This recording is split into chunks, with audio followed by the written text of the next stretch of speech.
இப்போ நீங்கள் அடுத்தடுத்து பண்ணுற படங்கள் வந்து என்னன்னு நான் கேட்கல. பட் ஆனால் ரூமர்ஸ் வந்துகிட்டே இருக்குது. இன்பநிதியோட ஒரு படம் பண்ணுறீங்கன்னு வந்துட்டுருக்கு, தனுஷோட ஒரு படம்னு வந்துட்டுருக்கு, கார்த்தியோட ஒரு படம்னு வந்துட்டுருக்கு. இந்த மாதிரி லைனாக ஏதோ சொல்லிகிட்டே இருக்காங்க. உங்ககிட்ட அவ்வளோ ஒன்லைன்ஸ் அப்படியே இருக்குமா?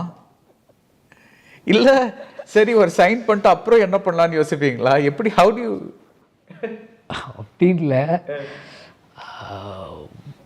தனுஷ் சாருக்கு நம்ம வந்து முன்னாடியே கதை சொல்லி நான் அதை ரெடி பண்ணியாச்சு. இப்போ அடுத்த படம் அந்த படம் தான் பண்ண போவேன் நெக்ஸ்ட்டு. பட் இவங்க எல்லாருமே வந்து என்ன அப்படின்னா உறுதியாக நம்புகிறாங்க என்கிட்ட ஒரு கதை இருக்கும் அப்படின்னு சொல்லி. நானும் உறுதியாக இருக்கேன். கதைகள் பிரச்சனை கிடையாது. இந்த நிறைய கதைகள் நம்மகிட்ட இருக்குது. கதை பிரச்சனை கிடையாது. அவங்களுக்கும் அது தெரியும். கதைனா என்ன? வாழ்வு தானே. வாழ்வும் புரிதலும் தானே. வாழ்வும் புரிதல்னால் நீங்கள் வந்து உலகத்தில் நம்ம டெய்லி வாழ்ந்துக்கிட்டு இருக்கோம். இன்றைக்கி வந்து முன்னாடியாவது நம்ம ஊரை மட்டும் தான் நம்ம வாழ்வோம், நம்ம ஊரை பற்றி மட்டும் தான் நம்மளுக்கு தெரியும். ஆனால் இன்றைக்கி இந்த உலகத்தோட எல்லா எல்லையும் பற்றி எல்லாத்துக்கும் தெரியும். எந்த சம்பவத்தையும் எங்கேருந்து கூட எடுத்து வரலாம். அப்போ கதை கண்டுபிடிக்கிறது ரொம்ப ஈஸி.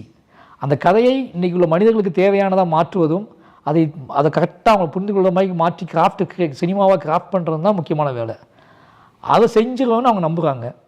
நானும் அவங்களுக்கு தகுந்த மாதிரியான ஒரு கதையை நம்மளால் உருவாக்க முடியும் அப்படிங்கிற நம்பிக்கை எனக்கு இருக்குது. பட் ஆனால் நான் வந்து இவங்க எல்லாத்தையுமே கதை சொல்லிவிட்டு கிட்டத்தட்ட லைன்லாம் அப்பப்போ சொல்லி லைன்லாம் ஓகே பண்ணது தான் எல்லாமே.